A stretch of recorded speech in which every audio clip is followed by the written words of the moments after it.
বন্ধুরে আমার, রাসূল শিখিয়ে দিচ্ছেন আমি না, তোমার বাবা চলে গেছে, বাবার বন্ধু কোথায় আছে, বাবার প্রিয় মানুষগুলো কোথায় আছে, তাদের সাথে যোগাযোগ রাখো। গড একটা কমিউনিকেশন তুমি অলওয়েজ তুমি কি করো, ক্রিয়েট করো, সৃষ্টি করো। তাকে ফোন দিবা, খবর নিবা, আঙ্কেল বাবা তো চলে গেছে, আপনি ছিলেন বাবার সবচেয়ে প্রিয় মানুষ, আপনি আসেন না একটু আমাদের বাড়িতে, আপনি যদি আসেন গো হৃদয়ে একটু হলো শান্তি পাবো, যে বাবার প্রিয় মানুষটা ঘরে এসেছে। বাবার বন্ধুকে ডাক দিবা, বাড়ি নিয়ে আসবা, কিছু আয়োজন করবা, যতটুকু পারে একটু চা খাইয়ে দিবা। আমার নবী বলেছেন এটাই হলো বাবার সাথে সুন্দর আচরণ, উত্তম আচরণ। মা চলে গেছে, মায়ের প্রিয় মানুষ কি আছে না নাই? এখনকার ছেলেরা মা থাকতেই তো মাকে কদর করে না। বন্ধু মা চলে যাবে, মায়ের প্রিয় মানুষের সাথে তোমরা যোগাযোগ রাখবা, তাদের খোঁজ খবর নেবা, তাদেরকে তোমাদের বাড়িতে ইনভাইট করবা, আমন্ত্রণ জানাবা। মা বাবা চলে যাওয়ার পরে এগুলো হলো উত্তম আচরণ। বন্ধু দান সাদকা, কোরআন খানি, মিলাদ মাহফিল যা করবেন এগুলো হলো বাবা মাকে স্মরণ করে তাদের প্রতি শ্রদ্ধা। কারণ হলো আটলান্টিক মহাসাগরে একজন মানুষ কোনো কুল কিনারা খুঁজে পাচ্ছে না, তিনি শুধু সাহায্য করছে।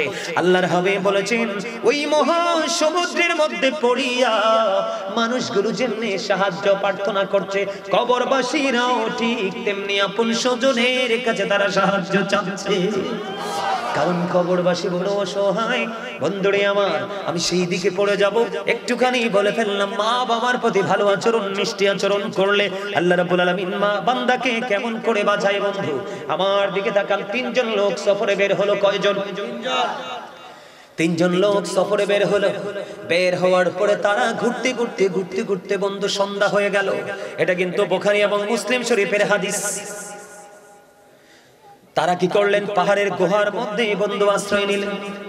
কি করলেন? পাহাড়ের গুহার মধ্যে আশ্রয় নিলেন। প্রথম যেই পয়েন্টটা সেটা শুধু ফাইন্ড আউট করব, বাকিগুলো করব না, কারণ আমি সামনের দিকে শুধু মা বাবা নিয়ে যাব। বন্ধু তারা তিনজন লোক যখন পাহাড়ের গুহার মধ্যে যখন ঢুকে গেল, ঢুকে যাওয়ার পরে হঠাৎ করে পাথর ধসে পড়লো। পাথর ধসে পড়ে তাদের এই গুহার মধ্যে প্রবেশ পত্র বন্ধ হয়ে গেল। এত বড় পাথর পড়েছে বন্ধু, এত বড় পাথর পড়েছে, এটা পৃথিবীর কারো কোনো ক্ষমতা নেই পাথরটা সরাবার। তিনজনই গুহার মধ্যে পড়ে পড়ে পড়ে পড়ে বন্ধু আল্লাহর কাছে দোয়া করতেছে, মাবুদ মাবুদ, এই পাথর তুমি ছাড়া কেউ সরাতে পারবে না। তারা তিনজন মনে মনে চিন্তা করলেন, জীবনে কত গুরুত্বপূর্ণ আমল করেছি, একটা গুরুত্বপূর্ণ আমলের উসিলা দিয়ে আমরা আল্লাহর কাছে সাহায্য চাইবো, আল্লাহ রাব্বুল আলামিন আমাদেরকে বিপদ থেকে উদ্ধার করবে। এই কথা বলে বলে তারা চিন্তা করলেন। এর মধ্যে প্রথম জন, বুঝে নেবেন কিন্তু মা বাবার ভালোবাসা সন্তানের জন্য কত বড় সহায়ক। মা বাবার সাথে উত্তম আচরণ পিতামাতা সন্তানকে কিভাবে বিপদ মুক্ত রাখে। বন্ধুরে আমার, প্রথম জন তিনি মনে মনে চিন্তা করলেন যে তিনি ছিলেন একজন বন্ধু কাঠুরিয়া, তিনি কাঠ কাটতেন। তিনি বন্ধু বাগানে যেতেন, কাঠ কেটে এনে এই কাঠগুলো তিনি বিক্রি করে ওনার জীবন জীবিকা চালাতেন। প্রতিদিন ফ্যামিলির চাহিদা মেটাতেন। ওনার ঘরে ছিল একটা দুধের প্রাণী, দুধ দহন করতে। একদিন কাঠ কাটতে কাটতে কাটতে কাটতে বন্ধু দেরি হয়ে গেল। কাঠ কাটতে কাটতে কাটতে কাটতে যখন বন্ধু দেরি হয়ে গেল, দেরি হয়ে যাওয়ার পরে এবার তিনি কি করলেন, দেরি করে আসলেন, এসে দেখলেন বাবা মা দুজনেই ঘুমিয়ে গেছে। এবার তিনি কি করলেন, লাকড়িগুলো রেখে তিনি দুধ দোহাইলেন। কি করলেন? দুধ দোহালেন। দুধ দহন করার পরে ওনার সন্তান দেখে দেখে বলছেন, বাবা বাবা গো একটুখানি দুধ দাও না। বাবা বলতেছে, না না, আজকে আমার কাঠ কুড়িয়ে লাকড়ি কুড়িয়ে আনতে আনতে দেরি হয়ে করতে আমার দেরি হয়ে গেল, আমি আজকে কি করব না, আমি আমার মা বাবাকে দুধ না খাওয়াইয়া আমি তোমাদেরকে দুধ খাওয়াতে পারবো না। জোরে বলেন না সুবহানাল্লাহ। বন্ধু এখনকার যুগের ছেলেরা চুরি করে নে, লুকাই লুকাই বউকে দেয়, লুকাই লুকাই এনে সন্তানকে দেয়। মা দেখলে যদি মাকে ভাগ দিতে হয়, বাবা দেখলে যদি বাবাকে ভাগ দিতে হয়, কিন্তু ছোট লোক সন্তানেরা জানে না কখনোই কোনো বাবা মা কোনো দিন ছোট মানসিকতার হয় না। সন্তান বারবার বলছে, বাবা গো একটু দুধ দাও না, কই না না। মা বাবা ঘুমিয়ে আছে বন্ধু, সন্তান ওই দুধের পাত্র নিয়ে দাঁড়াই লইল। বাবা মার বন্ধু ঘুম ভেঙে গেল। ঘুম ভেঙে যাওয়ার পরে তারা ফ্রেশ হলো। ফ্রেশ হওয়ার পরে এই সন্তানটা মা বাবাকে দুধ খাওয়ালো। এখন সেই দিন যে সেই কাজটা করেছিলেন পৃথিবীর কাউকে খুশি করার জন্য নয়, তার কাজটা ছিল আল্লাহ রাব্বুল আলামিনকে খুশি করার জন্য। ওই যে আজকে সন্তান পাহাড়ের ভিতরে, কোথায়? পাহাড়ের ভিতরে ঢুকেছে, আর দরজাটা আকুম্বিত। পাহাড়ে সেই বন্ধ দরজা বন্ধ করে দিল। পৃথিবীর কোনো শক্তি নাই, এত বড় পাথর। ও বন্ধু, সন্তান আল্লাহর কাছে দোয়া করলেন, মনিব ওই দিন যে বাবা মার সাথে উত্তম আচরণটা করেছিলাম, এইটা শুধুমাত্র তোমার সন্তুষ্টির আশায় গো। ওই দিনের এই কর্মটা যদি তুমি পছন্দ করে থাকো, আমার ওই দিনের এই কাজটা যদি তোমার কাছে পছন্দ হয়ে থাকে, তাহলে আজকে আমাদের কি বিপদ থেকে তুমি বাঁচাও। বন্ধু, পিতামাতার পাগল সন্তান দোয়া করতে দেরি, এবার চাইয়া দেখলেন পাথরটা একটুখানি সরে গেছে। জোরে জোরে কন্যা সুবহানাল্লাহ, আর জোরে বলেন না সুবহানাল্লাহ, আর একটু মহব্বতে সুবহানাল্লাহ। আর বাকি দুইটা আছে, দুইটা বাদ দিলাম। আর বাকি দুইজন আছে না? বাকি দুইজন আছে, দুজনটা বাদ দিলাম। আমি আরেকটা হাদিসের আরেকটা অংশে যাব আপনাদেরকে নিয়ে। তিনজন যখন দোয়া করলেন, পরে পুরো পাথর সরে গেল, তারা দেওয়ার সুন্দর করে তারা বের হয়ে গেল। বন্ধুরে আমার, যেহেতু বাবা মা নিয়ে কথা, আল্লাহর একজন প্রিয় বান্দা ছিলেন বন্ধু, হাদিস শরীফের মধ্যে এসেছে, যার নাম হলো হযরত জুরাইজ। আল্লাহর এমন পাগল ছিল রে, আমরা জুমার নামাজ পড়ি, 5 ওয়াক্ত নামাজ পড়ি সবাই দলবদ্ধ ভাবে, কিন্তু যারা আল্লাহর বেশি পাগল, আল্লাহর ওলি যারা, তারা কিন্তু জামাতে নামাজ পড়ে না, তারা নামাজ পড়ে একা একা। কথা কয় না, কারণ তারা তো আল্লাহর সাথে এমন প্রেমের ডুরি লাগাইছে। এখনকার যুগের ডিজিটাল ইমাম সাহেবের রুকু সেজদা তাদের ভালো, এজন্য তারা নির্জনে কি করে ইবাদত। এমনই একজন যুবক ছিলেন বন্ধু, যার নাম হলো হযরত জুরাইজ। জুরাইজ লোকালয় থেকে দূরে চলে গেলেন। দূরে চলে গিয়ে তিনি একটা হুজরা বানালেন। হুজরার মধ্যে তিনি বন্ধু কি করলেন, মাটি দিয়া বানাইছে, এটার মধ্যে তিনি ইবাদত করেন। ইবাদত করে খুব মজা পান। একদিন হঠাৎ করে জুরাইজ তিনি নামাজরত অবস্থায় ওনার হুজরার মধ্যে বুঝে নেবেন, কিন্তু তিনি নামাজরত অবস্থায়, কি অবস্থায়? নামাজরত অবস্থায়। এবার ওই হুজরার বাইরে থেকে মা এসে এসে ডাকছে, বাবা জুরাইজ তুমি কোথায় গো? আমি মা এসেছি তোমার সাথে দেখা করার জন্য। কিন্তু জুরাইজ মনে মনে চিন্তা করতেছে, আমি তো নামাজ পড়তেছি, আমি কি নামাজ চালিয়ে যাব নাকি আমার মায়ের সাথে আমি দেখা করব?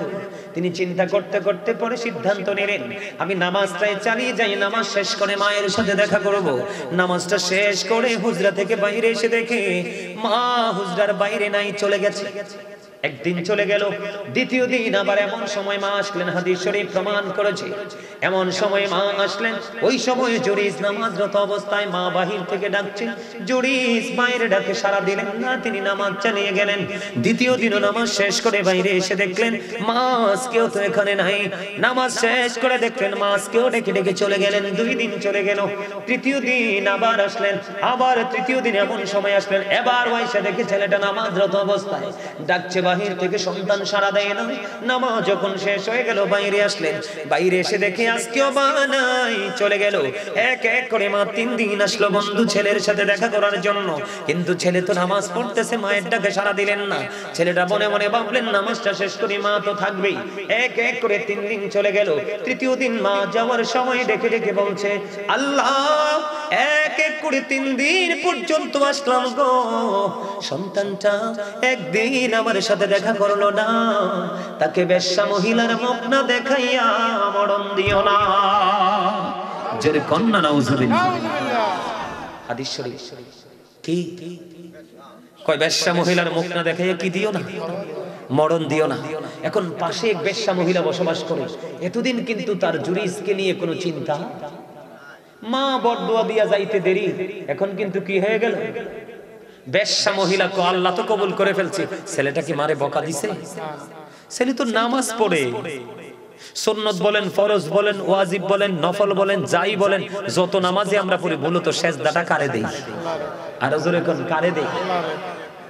তো নামাজ কি ছোট করে দেখার কোনো সুযোগ আছে?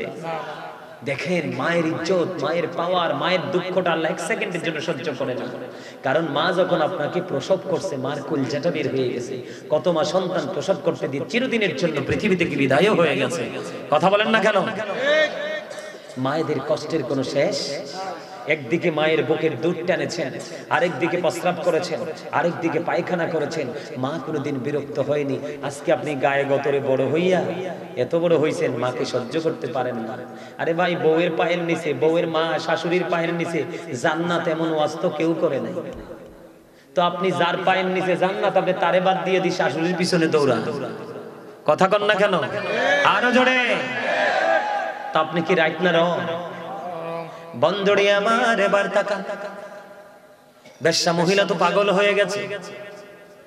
বেশ্যা মহিলার পেটে ওই সময় বাচ্চা, পেটের বাচ্চা কিন্তু লুকাই রাখা যায় না। দিন দিন বাচ্চা বড় হচ্ছে মায়ের পেটে, ওই বেশ্যা মহিলার পেটে। বেশ্যা মহিলা বাচ্চাটা প্রসব করে দিল বন্ধু। বাচ্চাটা প্রসব করার পরে মানুষ তাকে প্রশ্ন করতে শুরু করলো, এই বাচ্চা তুমি কোথায় পাইলা? কই এই বাচ্চাটা আনছি জুরিস থেকে। নাউজুবিল্লাহ কন্যা। সরল মনা জুরিস, আল্লাহ বলা জুরিস কিছুই তো বন্ধু জানে না। দেখবেন এলাকার গুন্ডা যদি গুন্ডামি করে কেউ কিছু বলবে না ভয়ে, চোর যদি চুরি করে কেউ কিছু বলবে না, ডাকাত যদি ডাকাতি করে কেউ কিছু বলবে না।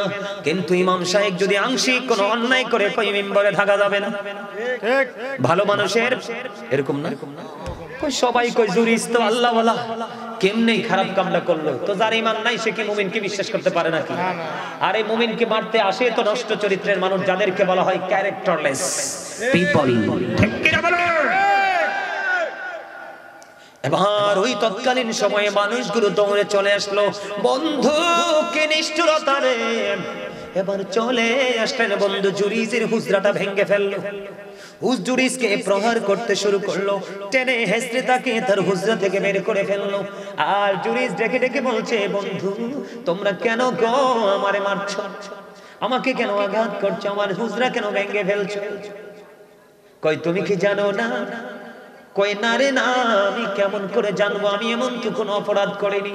এবার ওই অসভ্য চরিত্র এই মানুষগুলো বড় বড় বলতেছে, তুমি ওই বেশ্যা মহিলার সাথে অবৈধ কাজ করে তার পেটে সন্তান দিয়েছো। এবার বলেন মায়ের বরদোয়া কাজে লাগছে না? আরো জোরে কো। তে কেডা রে? এটা কেডা? এটা হ্যাঁ, এটা কেডা? টুপিও তো লাগাইছো, মাফলারও তো লাগাইছো। এই কি হইছে? সমস্যা তোমার? এনাই স্টেজে আইও তো, নাইলে এখানে যা, যাই মুরব্বিরে মাঝে যা। এই বেটা ওঠ, এখানে যা। তে মোটামুটি একটু ফোন কর, এর লাগে তারে এদি বইছে। আলহামদুলিল্লাহ। আরো জোরে। জানেননি ফুলাবাইনের লগে যে শয়তান থাকে? আরো কোন না শয়তান যে থাকে জানেননি? এই জন্য এদেরকে স্যারে যখন ক্লাসে বসে এদেরকে চোখে চোখে রাখতে হয়। আমি যে আজকে আপনাদের স্যার, এটা আপনারা জানেননি। আপনারা কারো বয়স 70, 80, 50, 60, কারো বয়স 30, 40। আজকে আপনারা সবাই কিন্তু আমার ছাত্র। এটা কিন্তু প্রফেশনাল একটা টিচিং প্রফেশন। এটা চমৎকার একটা ক্লাস, ঠিক না? তারে চিনা চিনা লাগে। একটু পরে তার পরিচয়টা জানবো আমি, নাইমরা সবার সামনে না। আলহামদুলিল্লাহ। এবার কন্যা সে পড়তেছে কি? নামাজ। কি নামাজ? নামাজের দাম আছে না নাই? আরে নামাজের কত দাম জানেননি? আল্লাহ রাসূল বলতেছে, হাদিস শরীফের মধ্যে আসছে, as-salatul khams wal jumu'atu as-salatul khams wal jumu'atu ila al-jum'ah wa ramadan ila ramadan mukaffiratun lima bainahunna idha tulibatil kaba'ir। রাসূল বলেছেন 5 ওয়াক্ত নামাজ পড়লে গ্যাফের গুনাহ মাফ। এক জুমা থেকে আরেক জুমা পড়লে এক সপ্তাহের মাঝখানের গুনাহ মাফ। এক রমজান থেকে আরেক রমজান ঠিক করে রাখতে পারলে মাঝখানে 305 দিনের গুনাহ মাফ। তবে শর্ত হলো মুকাফিরাতুল লিমা বাইনাহুন্না ইযতুনিবাতিল কাবাইর। শর্ত দিয়েছেন কবিরা গুনাহ থেকে বেঁচে থাকতে হবে। তাহলে নামাজের পাওয়ার আছে না নাই? এত পাওয়ারফুল বন্ধু নামাজ। কিন্তু মা ব্যথা পাইছে রে। ডাক দিতে দেরি তাৎক্ষণিক ভাবে বন্ধ কলঙ্কের ডালা মাথায়। কিন্তু জুড়ি ছিল আল্লাহওয়ালা।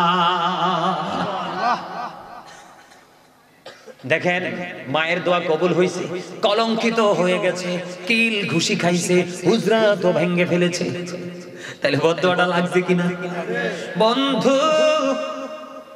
এবার কি হলো গো, জুরি তো আর সহ্য করতে পারে না। কি করতে পারে না? জুরি সহ্য করতে পারে না। কয় আমার একটু ঘটে পানি দাও। কয় পানি দিলেন। পানি দেওয়ার পরে জুরি এবার ওযু বানাইলেন। ওযু বানাইয়া কয় বাচ্চাটা কই আমার সামনে নিয়ে এসো। কোথায় রে ছোট্ট নবজাত শিশু, আমার কাছে নিয়ে এসো। মানুষ আজকে বন্ধু মুমিনের চরিত্রের প্রমাণ হবে রে। মুমিন কি আসলে চরিত্রজ্ঞান না চরিত্রহীন সেটার প্রমাণ হবে। এই দৃশ্য দেখার জন্য মানুষের ভিড় জমে গেল। এবার তিনি ওযু বানাইয়া এবার বললেন বাচ্চাটাকে আমার কাছে নিয়ে আসো। বাচ্চাটাকে তার কাছে আনতে দেরি ওই জুড়ি বাচ্চাটার পেটটার উপর হাতটা রাখিয়া এবার একটা ডাক দিয়ে বলল, বাবু বাবু রে, বলো না তোমার বাবা কে?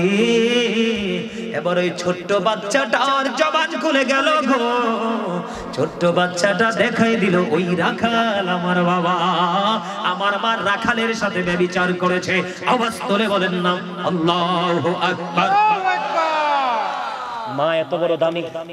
আমি গাজী সুলাইমানের কাছে এই গোটা পৃথিবী হলো আমার মা। আমি যদি দেখি আমার মায়ের চেহারাটা মলিন, মনে হয়েছে যেন আমার জীবন আজকেই শেষ। বিশ্বাস করেন আপনারা? আমি আমার মায়ের সাথে ডেক মারছি, ডেক। আমরা 6 ভাই ছিলাম, তখন আমাদের কোনো বোন ছিল না। মা কষ্ট করত, আমি মার কাপড় কাচতাম, মার কাপড় কেচে দিতাম। মা যখন ডেক মাজতো মার সাথে ডেক মাজতাম। মা যখন পানির কলসি আনতে পারতো না, মায়ের পানির কলসি আমি তুলে দিতাম। মা যদি মাঝে মাঝে মানুষ অসুস্থ হয় না, আমি এবং আমার মেজো ভাই বড় ভাই আমরা মাকে যা পারতাম রান্না করে আমরা মাকে নিয়ে খাওয়াইছি। আজকে এই কারণে আমি ছোট্ট সুলাইমান থেকে বিশ্বনন্দিত গাজী সুলাইমান হিসাবে পরিচিতি লাভ করেছি শুধু মায়ের দোয়ায়। আপনি এসপি কে বলবেন এসপি হচ্ছেন কেন, উনি প্রথমেই বলবেন মায়ের দোয়ায়, বাবার দোয়ায়। ডিসি কে বলবেন কেমন করে ডিসি হয়েছে, বলবে বাবা মার দোয়ায়। কথা কি বুঝে আসছে? একজন প্রাইম মিনিস্টারকে জিজ্ঞেস করবেন আপনি এত বড় হলেন কিভাবে, বলবে বাবা মায়ের দোয়ায়। অন্ধকারাচ্ছন্ন পরিবেশ, কালো কুৎসিত বিশ্রী চেহারার একটা সন্তান সূর্যের চাইতে গ্লেজি হিসাবে আলো ছড়াতে পারে যদি তার পিতামাতা তার উপর সন্তুষ্ট থাকে। জানেন বাবা মার পাওয়ার কথা? একদিন এক ব্যক্তি এসে প্রশ্ন করলো, ইয়া রাসূলুল্লাহ, আমার বাবা আমার উপার্জিত টাকাগুলো নিজের মতো করে খরচ করতে চায়। তার মানে অর্থটা উপার্জন করছি কে? আমি। নবী গো, এই টাকাগুলো বাবা আমার উপার্জিত টাকা বাবা নিজের মতো করে খরচ করে। ইয়া রাসূলুল্লাহ, আমি এখন কি করব? নবীজি একটা ডাক দিয়ে বললেন, তুমি কি করবা গো? তুমি এবং তোমার সম্পদ দুটোই তোমার বাবার সম্পদ। শুধু তোমার টাকা না, বাবা যেমনি চাইবে তোমাকেও খাটাতে পারবে, তুমি না করতে পারবা না। কারণ তোমার বডিটা যে তৈরি হয়েছে গুরুত্বপূর্ণ হলো 3টা জিনিস। কয়টা? তোমার বডি যে তৈরি হয়েছে অসংখ্য পার্টস আছে, এর মধ্যে গুরুত্বপূর্ণ হলো 3টা। কয়টা? একটা হলো বন্ধু তোমার বডির হাড়, হাড়ের সাথে যুক্ত করা হয়েছে গোশত, হাড় এবং গোশতের মাঝে রগ, রগের মধ্যে ব্লাড কানেকশন। কথা কয় না? কেন মাকে বাবাকে বেশি ভালোবাসবা? পৃথিবীতে বাবা মা এবং তার উস্তাদের ঋণ কোনদিন কেউ শোধ করতে পারে না রে বন্ধু।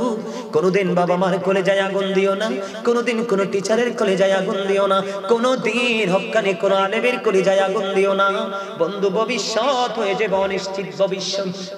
আমি আপনাকে বলি, আপনার বডিতে যে হাড়গুলো আছে শক্ত, এই হাড়গুলো আপনার বডির হাড়গুলো তৈরি হয়েছে বাবা থেকে। সুবহানাল্লাহ বলেন না কেন? কার থেকে? আরো জোরে বলেন না। শুক্রাণু এবং ডিম্বাণু দুটো জিনিস থেকে আমরা তৈরি। আল্লাহ রাব্বুল আলামিন সূরা আলাকের মধ্যে বলেছে খালাকাল ইনসানা মিন আলাক, আল্লাহ বলেছেন মানুষকে সৃষ্টি করেছেন রক্তপিণ্ড হতে। আর বন্ধু এটা হলো বন্ধু বাবারটা হলো একটি শক্ত মোটা, মায়েরটা হলো নারীরটা পুরুষেরটা সে শক্ত, নারীরটা হলো একেবারে নরম তরল সমুদ্রের মতো, ঠিক কিনা বলে?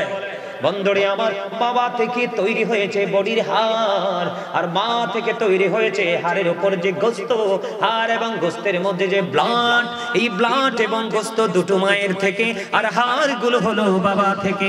এই জন্য বলছি কোনদিন বাবার কলিজায় আগুন দিও না। বাবার কলিজায় আগুন দিলে তো বন্ধু তোমার কোনো উপায় থাকবে না। আমার দিকে তাকান বন্ধু, মা বাবা মায়ের ঋণ, মা কত বড় পাওয়ারফুল জিনিস। মায়ের এক পাগল সন্তান 7 বছর কাঁধে করে মাকে খানায় কাবা বন্ধু তাওয়াফ করালেন। কয় বছর? কারণ মা হাঁটতে পারে না, মায়ের খুব শখ, বাবা গো খানায় কাবা আমি তাওয়াফ করব। 7 বছর খানায় কাবা তাওয়াফ করার পরে এবার বন্ধু প্রশ্ন করা হলো, সাদিকুত তাইয়ার নামক এক আবেদকে তিনি প্রশ্ন করলেন, আমি আমার মাকে 7 বছর খানায় কাবা তাওয়াফ করিয়েছি, আমার মায়ের দুধের ঋণ শোধ হইছে কিনা? এবার ওই সাদিকুত তাইয়ার নামক আবেদ একটা ডাক দিয়ে বলল, গো ওই 7 বছর কেন? তুমি যদি 50,000 বছর যদি মাকে কাঁধে করে খানায় কাবা যদি তাওয়াফ করো গো, তাহলে একটা নিঝুম রাত্রিতে মায়ের যে স্তন চেপে ধরে তুমি দুধ পান করেছিলে, একটা রাতের দুধ পানের ঋণ তুমি শোধ করতে পারবা না। আওয়াজ তুলে তুলে বলেন না সুবহানাল্লাহ। মা বাবার কলিজায় আগুন দিবেন? দিবেন? কোনদিন না। যাদের চলে গেছে প্রতি জুমার দিনে জিয়ারত করতে যাবেন, প্রত্যেক জুমার দিনে জুমার নামাজ শেষ করে জিয়ারত করে বাড়ি যাবেন। যাদের বাবা মা কবরে চলে গেছে, এটা আপনারা অনেক শুনেছেন বন্ধু। মুসা নবীর উম্মত যার নাম হলো আলী বিন মুআফিক। মুসা নবী একদিন আল্লাহর কাছে প্রশ্ন করলেন, আল্লাহ আমার সাথে জান্নাতে বন্ধু হয়ে যাবে কে? আল্লাহ ঠিকানা দিলেন আলী বিন মুআফিক। আলী বিন মুআফিকের ঠিকানা পেয়ে চলে গেলেন বলক শহরে। হেইয়া কর্মু আনে একটু পরে মুই সব কইরা দেব, একলা ধৈর্য ধরো। আরে আরে দাঁড়া, আমার ওয়াজে তো শেষ, একটু পরে সবলির এক লগে ঢুকামো। এটি দেখারাই থাকে, এটি সামনে আনবো, এটি খালি আছে জায়গা, তাবারও আগে পাইবা, সামনে আইলে পিছে থাকলে পরে, ঠিক না বেটি? আরে জোরে আশ্চর্য ধরনের প্রেমের খবর বন্ধু। মুসা কালিমুল্লাহ আল্লাহর সাথে কথা বলেছেন, জানেন তো এটা? কয় আল্লাহ গো আমার সাথে বন্ধু হয়ে কে যাবে? আল্লাহ ঠিকানা দিলেন আলী বিন মুআফিকের। চলে গেলেন বলক শহরে, যাইয়া দেখলেন আলী বিন মুআফিক একজন কসাই রে। মুসা কালিমুল্লাহ তার চেহারা দেখে আশ্চর্য হয়ে গেল, এত বিশ্রী তার চেহারা। মুসা নবী চিন্তা করতেছেন কি এমন আমল করেছে এত কালো কুচ্ছিত বিশ্রী চেহারার মানুষটা আমি মুসার সাথে জান্নাতে বন্ধু হয়ে থাকবে। এবার কি করলেন মুসা নবী? কিন্তু বন্ধু সবকিছু তিনি কি করতেছেন, অবলোকন করতেছেন। করতে করতে করতে করতে কসাইর কিন্তু গোস্ত বিক্রি শেষ হয়ে গেল। এই কসাই গোস্ত একটু গোস্ত প্যাকেট করে রাখলেন, চলে গেলেন। মুসা নবীও সঙ্গে সঙ্গে বাড়ি চলে গেল। যাওয়ার পরে দেখলেন মা দুঃখিনী, হাঁটতে চলতে পারে না, গায়ের মধ্যে পিপিলিকা বসলো, এটাকে তিনি তাড়াতে পারে না, এমন উইক তার মা গো। এবার কি করলেন? সন্তানটা সারাদিন গোস্ত বিক্রি করলেন, জীবন জীবিকা উপার্জন করলেন, নিজের কষ্টের কথা বলে গেলেন, বাড়ি চলে গেলেন। যাই আগে মায়ের জন্য গোস্ত রান্না করলেন, রুটি বানাইলেন, মাকে পরিষ্কার পরিচ্ছন্ন করে সুন্দর করে খাওয়াইলেন। সবকিছু কমপ্লিট করে মুসা কালিমুল্লাহ সবকিছু দেখতে পাইতেছেন। আলী বিন মুআফিক চলে গেলেন ফ্রেশ হওয়ার জন্য। এবার মুসা নবী চাইয়া দেখে রে ওই বুড়ি মা দুটো হাত তুলে আল্লাহকে ডেকে ডেকে বলে, আল্লাহ গো আমার এই সন্তানটাকে, আমি মাকে তো ভালোবাসি গো, আমার এই পাগল সন্তানটাকে আমার নবী মুসার বন্ধু বানাইয়া জান্নাতে দিও। জোরে জোরে কন্যা সুবহানাল্লাহ। এবার বন্ধু মুসা নবী এই দৃশ্য দেখলেন, যাওয়ার পরে ডাক দিলেন বুড়িমা, মা গো আপনি কি দোয়া করেছেন? বুড়িমা পাল্টা প্রশ্ন করল, আপনি কে গো? কই আমি হলাম আপনার নবী মূসা কালিমুল্লাহ। এবার ডাক দিয়ে বললেন, আমি আমার ছেলের জন্য প্রতিদিন দোয়া করি, আমার ছেলেটা আমাকে অনেক বেশি ভালোবাসে। আমি প্রতিদিন দোয়া করি, আল্লাহ আমার সন্তানটাকে মূসা নবীর বন্ধু না বানাইয়া জান্নাতে দিও না। এবার বুড়িমাকে মূসা কালিমুল্লাহ একটা ডাক দিয়ে বললেন, বুড়িমা আমি আল্লাহর কাছে দরখাস্ত করেছি, আল্লাহ রাব্বুল আলামিন কথা দিয়ে দিয়েছে, তোমার দোয়া আল্লাহ কবুল করেছে, তোমার সন্তান আর ইবনে মুফিক আমি মূসার বন্ধু হয়ে জান্নাতে যাবে। Close your camera. আলহামদুলিল্লাহ বলে আরো জোরে, খবরটা মজার না? আরো জোরে। মা বাবার পাশাপাশি সুদ ছাড়তে হবে, ঘুষ ছাড়তে হবে, মিথ্যে কথা ছাড়তে হবে, পরনিন্দা ছাড়তে হবে, মানুষের হক নষ্ট করা হাত দিয়ে চোখের ইশারায় ডাইরেক্টলি ইনডাইরেক্টলি এগুলো সব নষ্ট কাজ আমাদেরকে ছেড়ে দিতে হবে। ছাড়তে হলে হুজুর অস্ত্র লাগবে, তো অস্ত্র হলো নামাজ। আপনি 5 ওয়াক্ত নামাজ ঠিকভাবে পড়বেন, শারীরিক পবিত্রতা, মানসিক পবিত্রতা, পোশাকের পবিত্রতা সবকিছু মিলিয়ে প্রস্রাব করার পরে, পায়খানা করার পরে উত্তম রূপে পবিত্র হয়ে সুন্দর করে গোসল করে আপনি যখন যেটা প্রয়োজন সেটা করে নামাজ পড়বেন ঠিকভাবে। একটানা 40 দিন 5 ওয়াক্ত নামাজ পড়েন, পৃথিবী উল্টে গেলেও আপনাকে কেউ নোংরা কাজে আর ইনভলভ করতে পারবে। আমরা তো এখন ডিজিটাল নামাজ পড়ি। এই যে যুবকগুলো আইছে না, দেখেন ম্যাক্সিমাম যুবকের পরনে জিন্স প্যান্ট আছে না নাই? এটা কিন্তু কোরআন হাদিস থেকে অবৈধ। আল্লাহ রাসূল বলেছেন এই পোশাক পরে নামাজ পড়লে নামাজ, কথা কয় না, নামাজ। আবার এই যুবক ভাইদেরকে বলছি, তোমরা শোনো, তোমরা কিন্তু অনেক সময় একটাই কি লাল না খয়েরি জানি দেখা যায় কালো কোটের মাঝখান দিয়ে, এই একবারে টকটকে লাল গেঞ্জি, শার্ট, পাঞ্জাবি, এটা হাসো কেন? এটা তো শিক্ষা, এটা মাকরুহ তাহরিমি। আল্লাহ রাসূলের সামনে দিয়ে লাল জামা পরে এক লোক যাচ্ছেন, সালাম দিবেন, একবার নবীজি জবাব দেয়নি, আরেকবার সালাম দিবেন, নবীজি জবাব দেয়নি। ইয়া রাসূলুল্লাহ কেন? নবীজি বলছেন লাল জামা পরতে নিষেধ করা হয়েছে শরীয়তের দৃষ্টিকোণ থেকে, এটা মাকরুহ তাহরিমি, তার মানে হারামের অন্তর্ভুক্ত। এজন্য লাল পুরুষের জন্য কি না জায়েজ সেটা পরা, স্বর্ণ পরা, গলায় চেন দেওয়া যাবে না। এগুলো তোমাদেরকে মনে রাখতে হবে। তোমরা কিন্তু অনেক কিছু করছো যেটা জানো না, যেটা বোঝো না। সম্মানিত উপস্থিতি, না বলা কথাগুলো এখানেই সমাপ্ত করছি। আমার কথায় যদি আপনারা কি কষ্ট পেয়ে থাকেন আল্লাহর রাস্তায় ক্ষমা করে দিবেন। যদি ভালো লেগে থাকে আমল করার চেষ্টা করবেন। আল্লাহ যেন আমাদের সবাইকে ঈমান ইসলামী জিন্দেগি দান করে, সকলে বলুন আমিন। আপনারা যারা জান্নাতের বাগানে তো চমৎকার ভাবে আলোচনা শুনেছেন, সবাইকে বলবো আমি যখন কিয়ামে দাঁড়াবো ধারাবাহিকভাবে কতবার হাদিস কানে এসেছে বন্ধু দাইলামি শরীফের মধ্যে। হাদিসের রাবী হলেন হযরত আনাস রাদিয়াল্লাহু তাআলা আনহু। তিনি জানিয়ে দিয়েছেন, আমার নবী বলেছেন, কোন উম্মত বান্দা বা বান্দি, বৃদ্ধ বা বৃদ্ধা, যুবক যুবতী যেই হোক না কেন, প্রতিদিন যদি প্রাণের নবীকে ভালোবাসিয়া প্রতিদিন কেউ যদি নবীকে মহব্বত করে 1000 বার যদি দরুদ পড়তে পারো, তাহলে জান্নাত না দেখা পর্যন্ত তোমার মরণ হবে না। তাহলে দরুদ না পড়ে লস হইছে না লাভ হইছে? এবার আসেন বন্ধু জিকির। আল্লাহ বলেছেন, অবিজ্ঞানিক যারা, সায়েন্টিফিক যারা, তারা বলেছেন জিকির ইজ দা হার্ট মেডিসিন, জিকির হলো হার্টের ঔষধ। কি? আর হাদিস শরীফের মধ্যে এসেছে আল্লাহর হাবিব সরকারি মদিনা তিনি বলেছেন, প্রত্যেকটা মেশিনকে ক্লিয়ার করার একটা যন্ত্র আছে, আর মানুষের মনের ঘরের ময়লা দূর করার যন্ত্র হলো জিকির। নবীজি বলেছেন, তোমরা যখন জিকির করবে এমন ভাবে জিকির করো মানুষ দেখলেই যেন তোমাদেরকে পাগল বলে। নবীজি বলেছেন, ওই যে বলেছিলাম দুইটা মানুষ, কয়টা? একটা হলো দেহ, আরেকটা হলো আত্মা।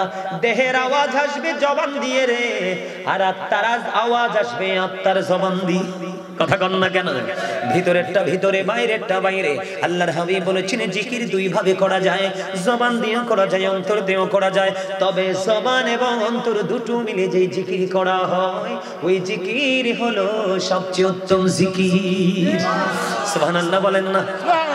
ও বন্ধু, আমি যে বারবার বলছি জিকির করেন, এই জন্য বলছি জিকির করেন, এটা কিন্তু জান্নাতের বাগান। আল্লাহর হাবিব বলেছেন, তোমরা যখন জান্নাতের বাগানে যাও তখন তোমরা জান্নাতের বাগান থেকে ফল খেয়ে নিও। আম বাগানে গেলে কি পাওয়া যায়? জাম বাগানে গেলে কি পাওয়া যায়? কাঁঠাল বাগানে গেলে কি পাওয়া যায়? পেয়ারা বাগানে গেলে কি পাওয়া যায়? আপেল বাগানে গেলে কি পাওয়া যায়? মালটা বাগানে গেলে কি পাওয়া যায়? লিচু বাগানে গেলে কি পাওয়া যায়? বন্ধু, প্রত্যেকটা ফলের বাগানে গেলে যেমনি প্রত্যেকটা ফল পাওয়া যায়, ঠিক জান্নাতের বাগানে আসলেও বন্ধু জান্নাতের ফল পাওয়া যায়। নবী গো, এই জান্নাতের ফলটা কি? আমার নবীজি জানিয়ে দিলেন, সুবহানাল্লাহ আলহামদুলিল্লাহ লা ইলাহা ইল্লাল্লাহ, সুবহানাল্লাহ আলহামদুলিল্লাহ লা ইলাহা ইল্লাল্লাহ, লা ইলাহা ইল্লাল্লাহ, লা ইলাহা ইল্লাল্লাহ। নবী আমার নূরের ফুতুল জগৎ করলেন অজালা, নবী আমার নূরের ফুতুল জগৎ করলেন অজালা।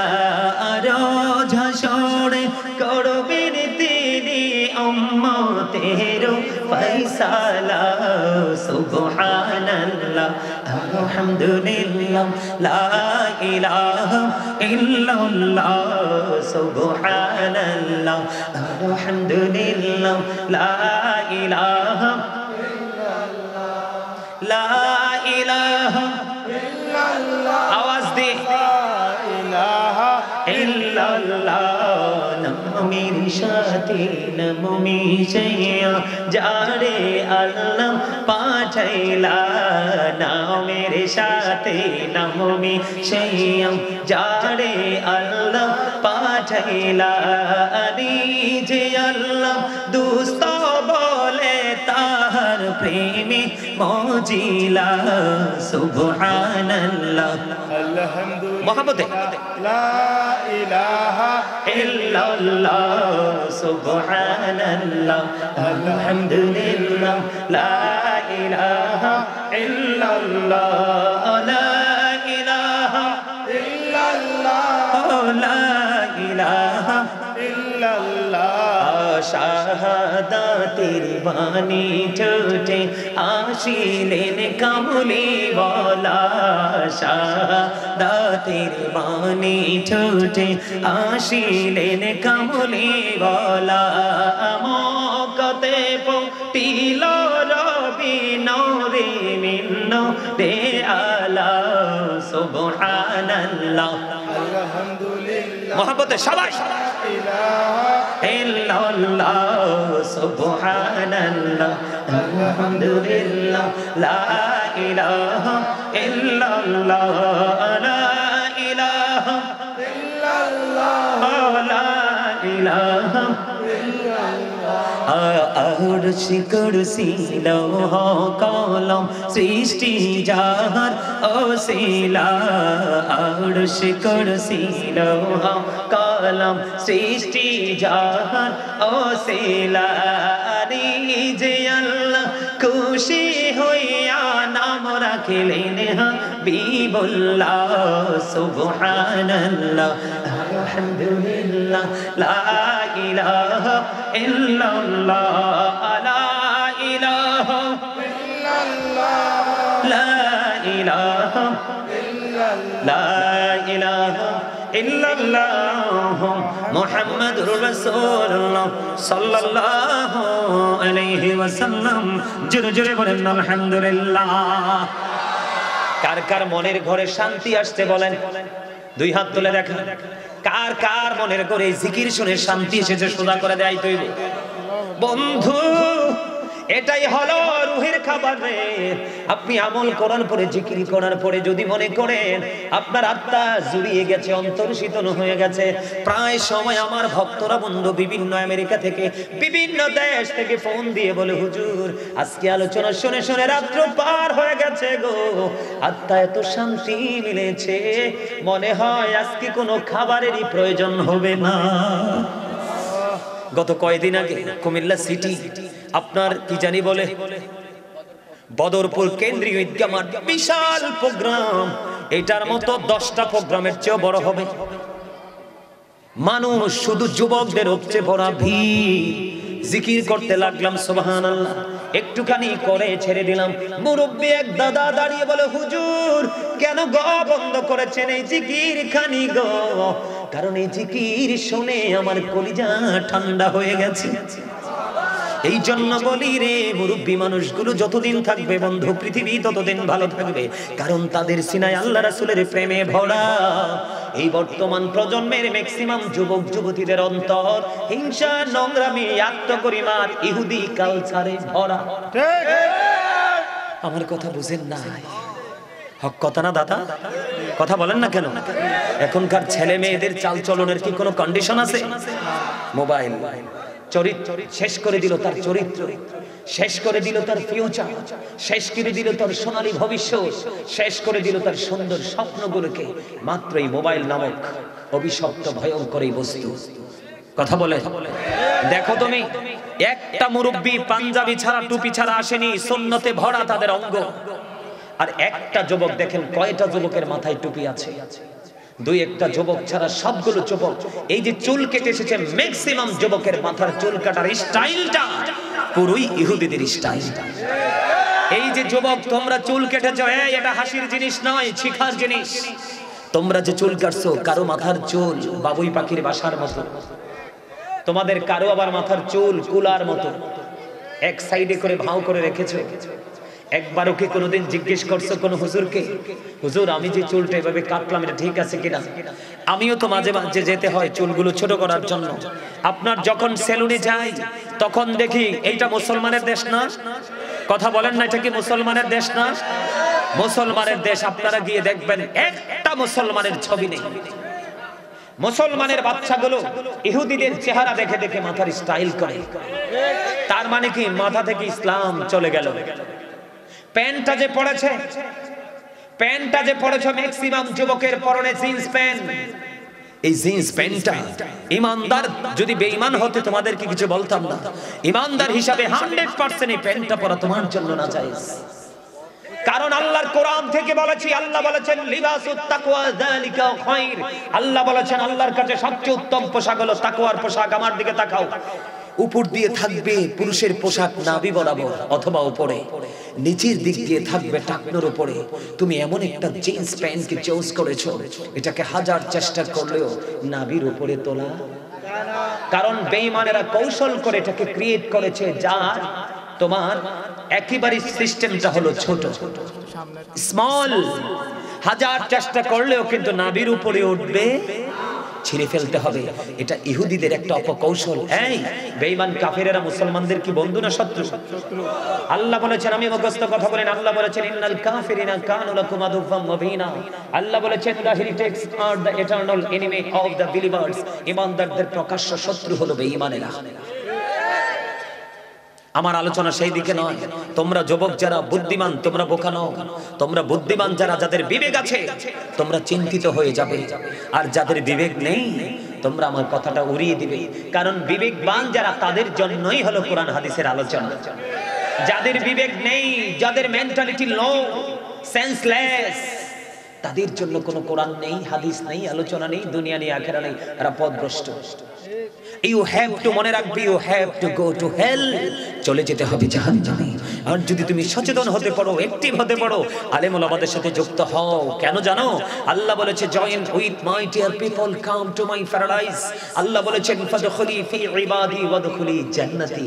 আল্লাহ বলেছেন আমার প্রিয় লোকেদের সাথে যুক্ত হও আর আমার জান্নাতে চলে আসো। কে বলেছেন?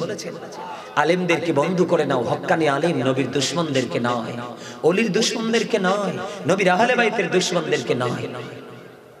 ঠিক কিনা? আমার আলোচনাটা বন্ধ শেষ করতে চাই। জিকির বড় মধুর, মুমিনের রূহের খাবার। যত জিকির করবা তত ময়লা তোমার দূর হয়ে যাবে। আল্লাহ বলেছেন ইয়া আইয়ুহাল্লাযীনা আমানু যিকুরুল্লাহা যিকরান কাসীরা ওয়াসাব্বিহুহু বুকরাতাও ওয়াসীলা। আল্লাহ বলেছে ইমানদারদেরকে তোমরা বেশি বেশি করে জিকির করো, সকাল টু সন্ধ্যা আল্লাহর পবিত্রতা ঘোষণা করো। আর জিকিরটা করতে কোনো কন্ডিশন নেই। ফাযকুরুল্লাহা কিয়ামান, দাঁড়িয়ে দাঁড়িয়ে জিকির করো, ও কুউদান, বসে বসে জিকির করো, ওয়া আলা যুনুবিকুম, শুয়ে শুয়ে জিকির করো। ও শীতলাই গ্রামের আমার ভাই, আমার বাবারা, আমার যুবক, আমার বন্ধুরা, আমার মা বোনদের কি বলবো? মা, আমার সবাই হৃদয় খুলে তোমরা শোনো, যত বেশি জিকির করবে অন্তরটা হয়ে যাবে কি মদিনার আয়না, ঠিক কিনা? আপনার চেহারা দেখতে হলে আয়না লাগে, আপনার কাল যদি আয়না বানাতে না পারেন, কখনো আয়নার সামনে দাঁড়াইলে কিছুই দেখবেন না, ঠিক কিনা বলে? আমার আলোচনাটা এখানেই, আলোচনাটা শেষ করে দিলাম। আমি মূল আলোচনায় যেতে চাই বন্ধু। আল্লাহ রাব্বুল আলামিন আমাদেরকে বলেছেন ওয়া'বুদুল্লাহ ওয়া লা তুশরিকু বিহি শাইয়্যাও ওয়া বিল ওয়ালিদাইনি ইহসানা। আল্লাহ বলেছেন তোমরা আল্লাহর ইবাদত করো। কার? আল্লাহর সাথে কোনো কিছুকে শরীক করিও না। কি করো না? আল্লাহর সাথে কি করিও না? কোনো কিছুকে শরীক করিও না। ওয়া বিল ওয়ালিদাইনি ইহসানা, মা বাবাকে ভালোবাসো। মা বাবারে ভালোবাসা লাগবে না তো এটি সুবহানাল্লাহ বললেন না যে? আরো জোরে কোন না? কইছে কি? আল্লাহ, আমি না, জবান আমার, বলছে কে? কি মজার ওয়াজ যে আজকে করব। যদি সত্যিকারের বিবেকবান হন, হৃদয়টা ঠান্ডা হয়ে যাবে। আরো জোরে কোন না সুবহানাল্লাহ? আরো জোরে। জিকিরেতে মাওলা রাজি, দিল হবে রোশন। আল্লাহু আল্লাহু জিকির করো সর্বক্ষণ। জিকিরেতে মাওলা রাজি, দিল হবে রোশন। জিকিরেতে মাওলা রাজি, দিল হবে রোশন। আল্লাহু আল্লাহু জিকির করো সর্বক্ষণ। বলেন আল্লাহু আল্লাহু জিকির করো সর্বক্ষণ। এগুলো বললে কি ভালো লাগে না? আমার দাদার কাছে বেশি ভালো লাগবে, কারণ তাদের হৃদয়টা পুরো প্রেমের একটা চাকা। আর মুরব্বী আমার যুবক ভাইদের অন্তরটা পুরোপুরি প্রেম শূন্য, একেবারে ফাঁকা, ঠিক না? আশা কইছি না? মিশা কইছি? তবে তার মধ্যে কিছু ব্যতিক্রম যুবকও দেখতে পায়। সকল কর্মের মাঝে আস্তিনের নিচে জায়নামাজ দিয়ে দৌড়ে ছুটে চলা যায় মসজিদে আজান দিতে দেরি। এই যুবকগুলোর জন্য যে কত নিয়ামত বরাদ্দ করেছেন আল্লাহ, আলহামদুলিল্লাহ। আল্লাহ কি কয়? ওয়াবিল ওয়ালিদাইনি ইহসানা। বন্ধুরে আমার, নবীজি প্রাণের নবীকে প্রশ্ন করা হলো, নবী গো, হাদিস শরীফ, আমার কাছ থেকে সবচেয়ে মধুর, সবচেয়ে সুন্দর, সবচেয়ে মিষ্টি, উত্তম আচরণ পাওয়ার হক কার বেশি? নবীজি সঙ্গে সঙ্গে জানিয়ে দিলেন, ক্বালা উম্মুকা, তোমার মা। ক্বালা সুম্মা মান, তারপরে কে? রাসূল বললেন ক্বালা উম্মুকা, তোমার মা। আবার প্রশ্ন করা হলো, ক্বালা সুম্মা মান, তারপরে কে? নবীজি আবার বললেন ক্বালা উম্মুকা, তোমার মা। আবার প্রশ্ন করা হলো, ক্বালা সুম্মা মান, তারপরে কে? নবীজি বললেন ক্বালা আবুকা, তোমার বাবা। তিনবার কার কথা? কার কথা? একবার। এজন্য কি বাবার দাম কমে গেছে? আরে জোরে বাবার নামের জন্য দাম কমে গেছে?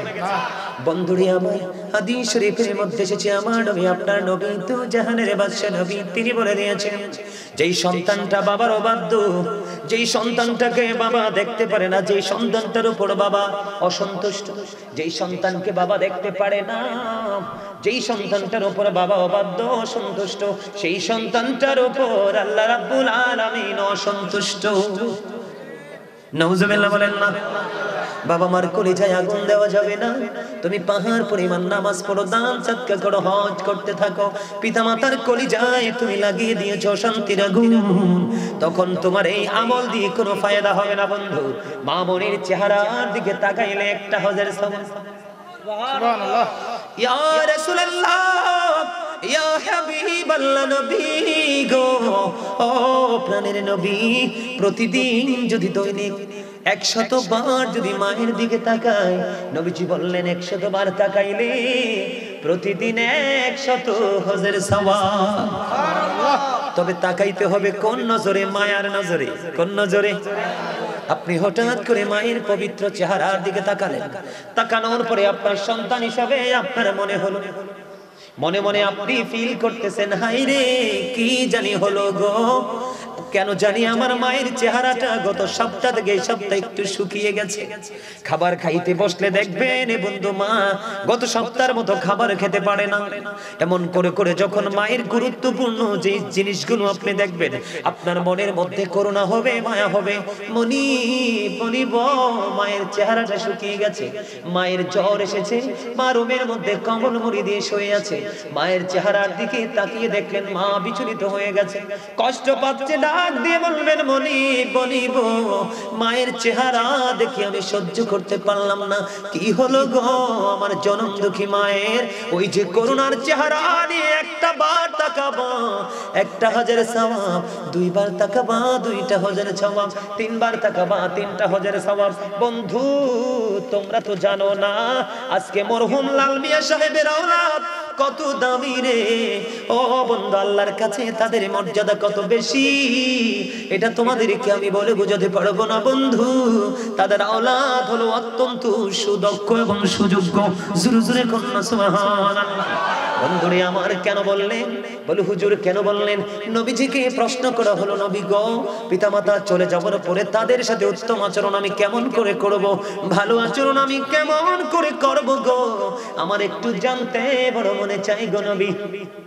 নবীজি বললেন তাদের মাগফিরাতের উদ্দেশ্যে মিলাদের আয়োজন করবা, মাহফিলের আয়োজন করবা, দুঃখী মানুষকে খাবার খাইয়ে দিবা, তাদেরকে খাবার দিবা। এখন তো কাঠ মৌলবি বের হচ্ছে, ডিজিটাল মৌলবি, কয় মানুষকে খাওয়ান নাকি বেদাত। আপনাদের এলাকায় আসছে কিনা আমি জানি না, যদি আসে লাঠি দিয়ে দৌড়ানি দিবেন বন্ধু।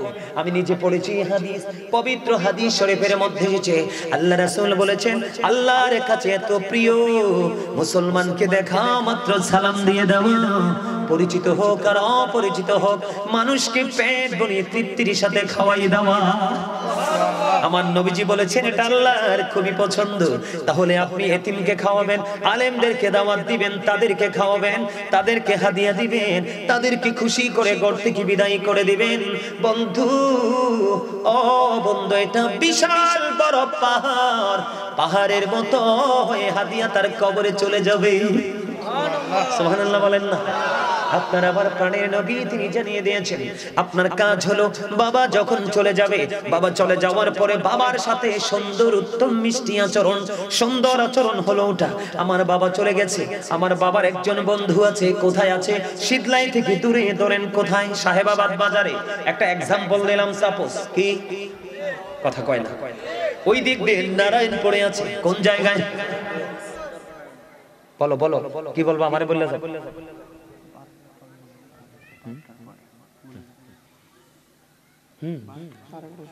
আচ্ছা 12টার পরে মোনাজাত দিব, সমস্যা নাই, অসুবিধা নাই। তুমি আমার নিয়ে টেনশন করো না, আমার চেহারা দেখে বুঝো না আমি বইছি। আমি আবার 2টা প্রোগ্রাম সহজে করি না, বুঝছেন নি? কারণ ওয়াজ তো এটা শুটিং এর জায়গা না, এটা হচ্ছে মানুষকে বোঝানোর জায়গা। আমি যদি আজকে আপনাদেরকে বুঝিয়ে যেতে না পারি এই বিষয়টা নিয়ে, তাহলে আমি কিন্তু ব্যর্থ, তাই না? এই জন্য বলছি আপনারা আমাকে কেউ ডিস্টার্ব করবেন না। আমি খুবই অল্প সময়ের মধ্যে গুরুত্বপূর্ণ বিষয়গুলো তুলে ধরবো। সব তো আর বলা যায় না, যায় সব কিন্তু বলা যায় না। বন্ধ হয়ে আবার দাদা 12টা পর্যন্ত তো চালাইতে হয় মাহফিল, বাৎসরিক মাহফিল না, 12টার পর পরে শেষ করে দিব, অল্প কিছু সময়, একটু একটু। আহারে মাত্র বাজে 11টা 20, ঘুমানোর কি সময় হইছে? আরে হইছে? যুবক ভাইরা তোমরা বলো, ঘুমানোর কি তোমাদের সময় হইছে? তার আর তো মোটেও হইছে না। এই বেড়া এদিক সা, তোরার মতো যখন আমরা ছিলাম, 2 ভাই ছিলাম, দেখলে মানুষ বলতো পুতুল, আর তোরার চেহারা চাই আয়নার যে সাইজ, দেখতে মনে হয় বাংলা বোতলের মতো। কারণ সারাক্ষণ তো তোমরা ডিজিটাল শো দেখো, এই জন্য সব শেষ, নষ্ট হয়ে যাচ্ছে, সব শেষ হয়ে যাচ্ছে। একটু কথাগুলো শোনো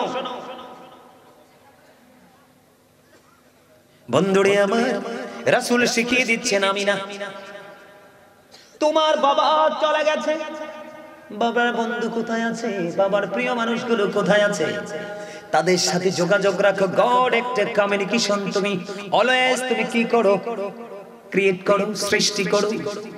তাকে ফোন দিবা, খবর নিবা, আঙ্কেল বাবা তো চলে গেছে, আপনি ছিলেন বাবার সবচেয়ে প্রিয় মানুষ, আপনি আসেন না একটু আমাদের বাড়িতে, আপনি যদি আসেন গো হৃদয়ে একটু হলো শান্তি পাবো।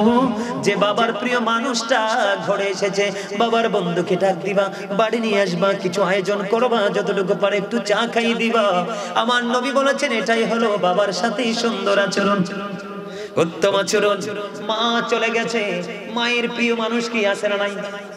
এখনকার ছেলেরা মা থাকতেই তো মাকে কদর করে না। বন্ধু, মা চলে যাবে, মায়ের প্রিয় মানুষের সাথে তোমরা যোগাযোগ রাখবা, তাদের খোঁজ খবর নেবা, তাদেরকে তোমাদের বাড়িতে ইনভাইট করবা, আমন্ত্রণ জানাবা। মা বাবা চলে যাওয়ার পরে এগুলো হলো উত্তম আচরণ। বন্ধু, দান সাদকা, কোরআন খানি, মিলাদ মাহফিল যা করবেন এগুলো হলো বাবা মাকে স্মরণ করে তাদের প্রতি শ্রদ্ধা। কারণ হলো আটলান্টিক মহাসাগরে একজন মানুষ কোনো কুল কিনারা খুঁজে পাচ্ছে না, তিনি শুধু সাহায্য করছে।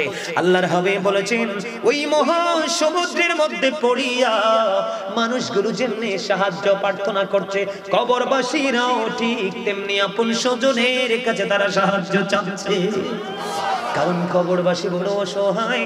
বন্ধুরে আমার, আমি সেই দিকে পড়ে যাব, একটুখানি বলে ফেললাম, মা বাবার প্রতি ভালো আচরণ, মিষ্টি আচরণ করলে আল্লাহ রাব্বুল আলামিন মা বান্দাকে কেমন করে বাঁচায়। বন্ধু আমার দিকে তাকান, তিনজন লোক সফরে বের হলো। কয়জন? তিনজন লোক সফরে বের হলো। বের হওয়ার পরে তারা ঘুরতে ঘুরতে ঘুরতে ঘুরতে বন্ধু সন্ধ্যা হয়ে গেল। এটা কিন্তু বুখারী এবং মুসলিম শরীফের হাদিস। তারা কি করলেন? পাহাড়ের গুহার মধ্যে বন্ধু আশ্রয় নিলেন। কি করলেন?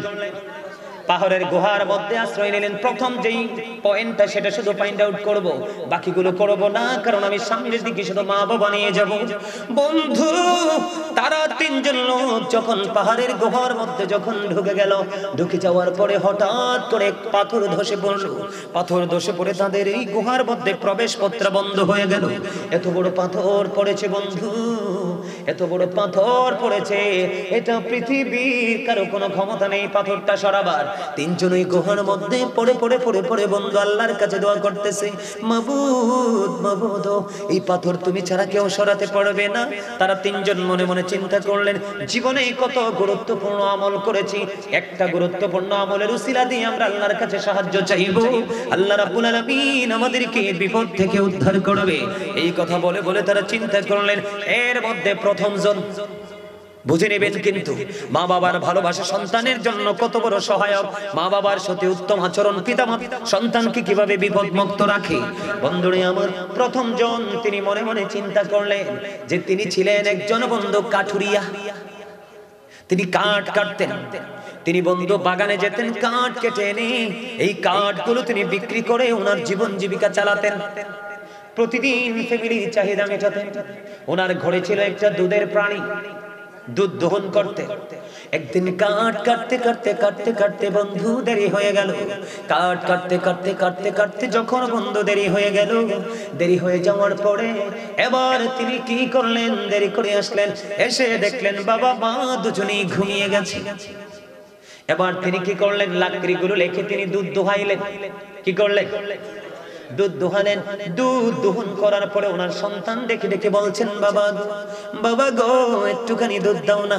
বাবা বলতেছে, না না, আজকে আমার কাঠ কুড়িয়ে লাকড়ি কুড়িয়ে আনতে আনতে দেরি হয়ে। ধারাবাহিক ভাবে কতবার হাদিস খান এসেছে বন্ধু দাইলামি শরীফের মধ্যে। হাদিসের রাবী হলেন হযরত আনাস রাদিয়াল্লাহু তাআলা আনহু। তিনি জানিয়ে দিয়েছেন, আমার নবী বলেছেন, কোন উম্মত বান্দা বা বান্দি, বৃদ্ধ বা বৃদ্ধা, যুবক যুবতী যেই হোক না কেন, প্রতিদিন যদি প্রাণের নবীকে ভালোবাসিয়া প্রতিদিন কেউ যদি নবীকে মহব্বত করে 1000 বার যদি দরুদ পড়তে পারো, তাহলে জান্নাত না দেখা পর্যন্ত তোমার মরণ হবে না। তাহলে দরুদ না পড়ে লস হইছে না লাভ হইছে? এবার আসেন বন্ধু জিকির।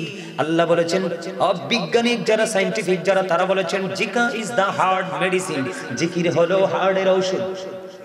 কি? আর হাদিস শরীফের মধ্যে এসেছে আল্লাহর হাবিব সরকারি মদিনা তিনি বলেছেন প্রত্যেকটা মেশিনকে ক্লিয়ার করার একটা যন্ত্র আছে, আর মানুষের মনের ঘরের ময়লা দূর করার যন্ত্র হলো জিকির। নবীজি বলেছেন তোমরা যখন জিকির করবে এমন ভাবে জিকির করো মানুষ দেখলেই যেন তোমাদেরকে পাগল বলে। নবীজি বলেছেন ওই যে বলেছিলাম দুইটা মানুষ, কয়টা? একটা হলো দেহ, আরেকটা হলো আত্মা। দেহের আওয়াজ আসবে জবান দিয়ে রে, আর আত্মার আওয়াজ আসবে আত্মার জবান দিয়ে। কথা কন না কেন? ভিতরেরটা ভিতরে, বাইরেরটা বাইরে। আল্লাহর হাবিব বলেছেন জিকির দুই ভাবে করা যায়, জবান দিয়েও করা যায়, অন্তর দিয়েও করা যায়। তবে জবান এবং অন্তর দুটো মিলে যে জিকির করা হয় ওই জিকির হলো সবচেয়ে উত্তম জিকির। সুবহানাল্লাহ বলেন না? ও বন্ধু, আমি যে বারবার বলছি জিকির করেন, এই জন্য বলছি জিকির করেন। এটা কিন্তু জান্নাতের বাগান। আল্লাহর হাবিব বলেছেন তোমরা যখন জান্নাতের বাগানে যাও তখন তোমরা জান্নাতের বাগান থেকে ফল খেয়ে নিও। আম বাগানে গেলে কি পাওয়া যায়? জাম বাগানে গেলে কি পাওয়া যায়? কাঁঠাল বাগানে গেলে কি পাওয়া যায়? পেয়ারা বাগানে গেলে কি পাওয়া যায়? আপেল বাগানে গেলে কি পাওয়া যায়? মালটা বাগানে গেলে কি পাওয়া যায়? লিচু বাগানে গেলে কি পাওয়া যায়? বন্ধু, প্রত্যেকটা ফলের বাগানে গেলে যেমনি প্রত্যেকটা ফল পাওয়া যায়, ঠিক জান্নাতের বাগানে আসলেও বন্ধু জান্নাতের ফল পাওয়া যায়। নবী গো, এই জান্নাতের ফলটা কি? আমার নবীজি জানিয়ে দিলেন সুবহানাল্লাহ আলহামদুলিল্লাহ লা ইলাহা ইল্লাল্লাহ, সুবহানাল্লাহ আলহামদুলিল্লাহ লা ইলাহা ইল্লাল্লাহ, লা ইলাহা ইল্লাল্লাহ, লা ইলাহা ইল্লাল্লাহ।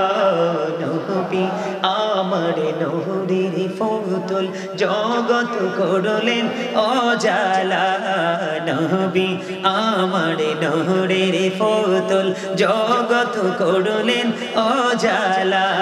আর ঝাসরে করবেন তিনি উম্মতের ফয়সালা। সুবহানাল্লাহ আলহামদুলিল্লাহ লা ইলাহা ইল্লাল্লাহ, সুবহানাল্লাহ আলহামদুলিল্লাহ লা ইলাহা ইল্লাল্লাহ, লা ইলাহা ইল্লাল্লাহ। আওয়াজ দে, লা ইলাহা ইল্লাল্লাহ। নামের সাথে নাম মিশাইয়া যারে আল্লাহ পাঠাইলা, নামের সাথে নাম মিশাইয়া যারে আল্লাহ পাঠাইলা। যে আল্লাহ দুস্ত বলে তাহার প্রেমে মজিলা।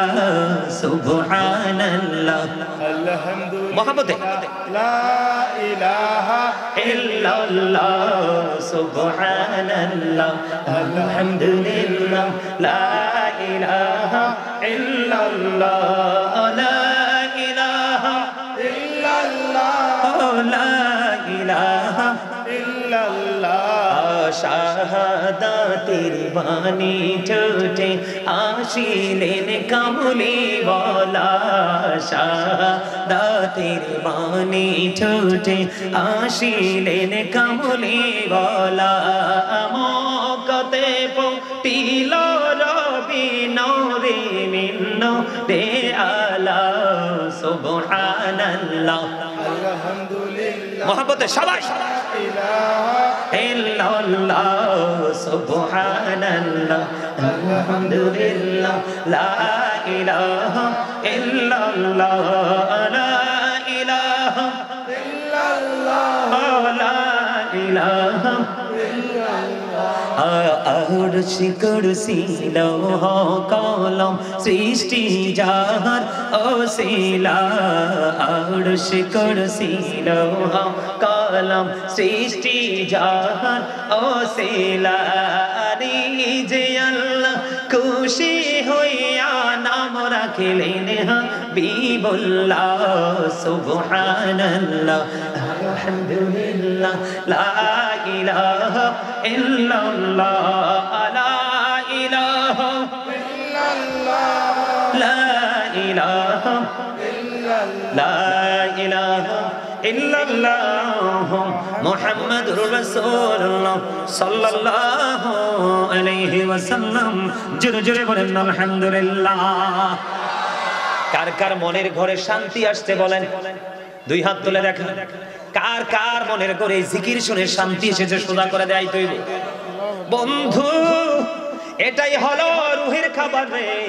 আপনি আমল করার পরে, জিকির করার পরে যদি মনে করেন আপনার আত্মা জুড়িয়ে গেছে, অন্তর শীতল হয়ে গেছে।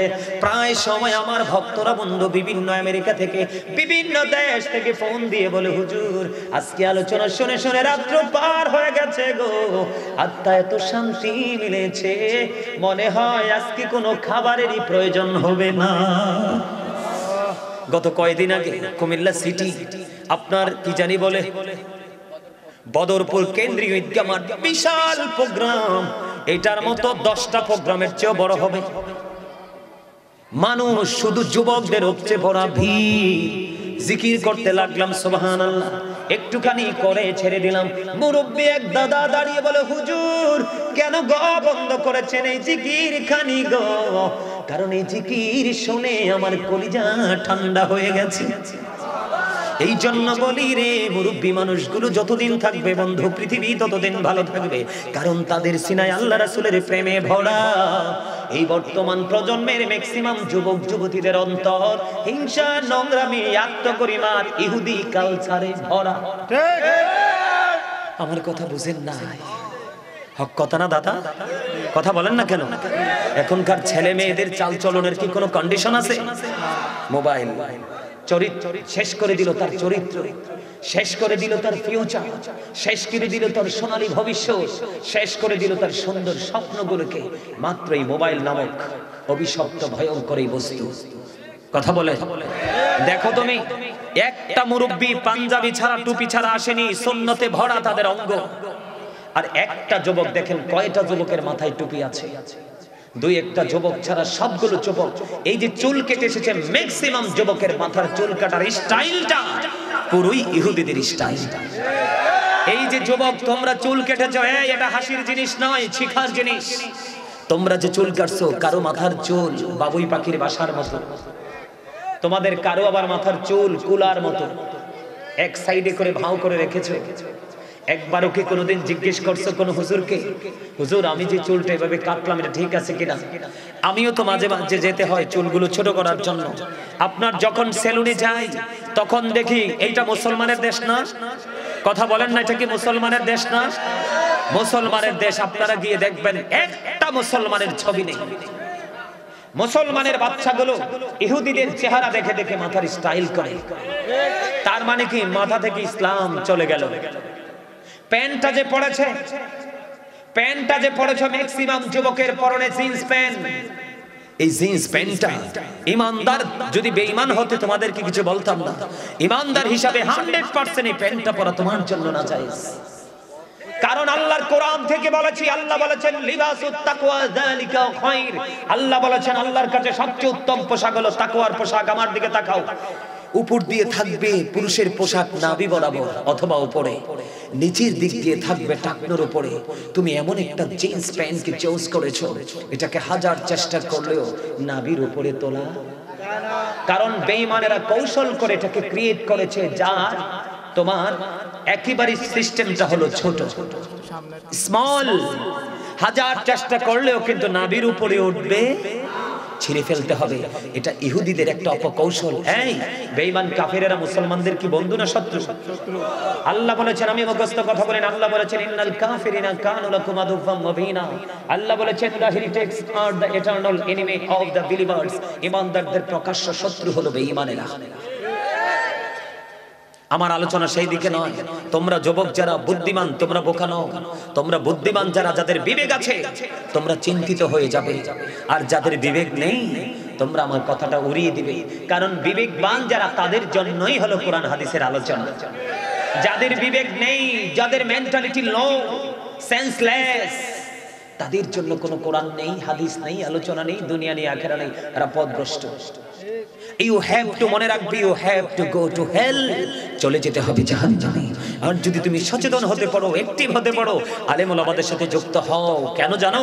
আল্লাহ বলেছে join with my dear people, come to my paradise. Allah বলেছেন ফাদখুলি ফি ইবাদি ওয়াদখুলি জান্নাতি।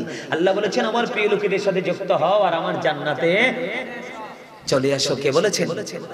আলেমদেরকে বন্ধু করে নাও। হক্কানি আলেম নবীর দুশমনদেরকে নয়, ওলির দুশমনদেরকে নয়, নবীর আহলে বাইতের দুশমনদেরকে নয়। ঠিক কিনা? আমার আলোচনাটা বন্ধ শেষ করতে চাই। জিকির বড় মধুর, মুমিনের রূহের খাবার। যত জিকির করবা তত ময়লা তোমার দূর হয়ে যাবে। আল্লাহ বলেছেন ইয়া আইয়ুহাল্লাযীনা আমানু যিকুরুল্লাহা যিকরান কাসীরা ওয়াসাব্বিহুহু বুকরাতাও ওয়াসীলা। আল্লাহ বলেছে ইমানদারদেরকে তোমরা বেশি বেশি করে জিকির করো, সকাল টু সন্ধ্যা আল্লাহর পবিত্রতা ঘোষণা করো। আর জিকিরটা করতে কোনো কন্ডিশন নেই। ফাযকুরুল্লাহা কিয়ামান, দাঁড়িয়ে দাঁড়িয়ে জিকির করো, ও কুউদান বসে বসে জিকির করো, ওয়া আলা যুনুবিকুম শুয়ে শুয়ে জিকির করো। ও শীতলাই গ্রামের আমার ভাই, আমার বাবারা, আমার যুবক, আমার বন্ধুরা, আমার মা বোনদের কি বলবো, মা আমার বোনেরা, সবাই হৃদয় খুলে তোমরা শোনো। যত বেশি জিকির করবে অন্তরটা হয়ে যাবে কি মদিনার আয়না।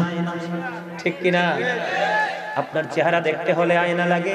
আপনার কাল যদি আয়না বানাতে না পারেন, কখনো আয়নার সামনে দাঁড়াইলে কিছুই দেখবেন না। ঠিক কিনা বলে? আমার আলোচনাটা এখানেই, আলোচনাটা শেষ করে দিলাম। আমি মূল আলোচনায় যেতে চাই বন্ধু। আল্লাহ রাব্বুল আলামিন আমাদেরকে বলেছেন ওয়া'বুদুল্লাহ ওয়া লা তুশরিকু বিহি শাইয়্যাও ওয়া বিল ওয়ালিদাইনি ইহসানা। আল্লাহ বলেছেন তোমরা আল্লাহর ইবাদত করো। কার? আল্লাহর সাথে কোনো কিছুকে শরীক করিও না। কি করো না? আল্লাহর সাথে কি করিও না? কোনো কিছুকে শরীক করিও না। ওয়া বিল ওয়ালিদাইনি ইহসানা, মা বাবাকে ভালোবাসো। মা বাবারে ভালোবাসা লাগবে না তো এটি সুবহানাল্লাহ বললেন না যে? আর জোরে কোন না? কইছে কি? আল্লাহ, আমি না, জবান আমার। বলছে কে? আল্লাহ। কি মজার ওয়াজ যে আজকে করব। যদি সত্যিকারের বিবেকবান হন, হৃদয়টা ঠান্ডা হয়ে যাবে। আর জোরে কোন না সুবহানাল্লাহ? আর জোরে। জিকিরেতে মাওলা রাজি, দিল হবে রোশন। আল্লাহু আল্লাহু জিকির করো সর্বক্ষণ।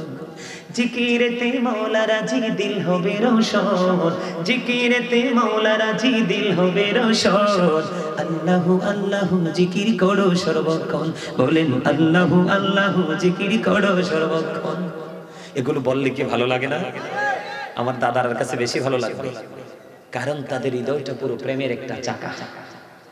আর মুরব্বী আমার যুবক ভাইদের অন্তরটা পুরোপুরি প্রেম শূন্য, একেবারে ফাঁকা।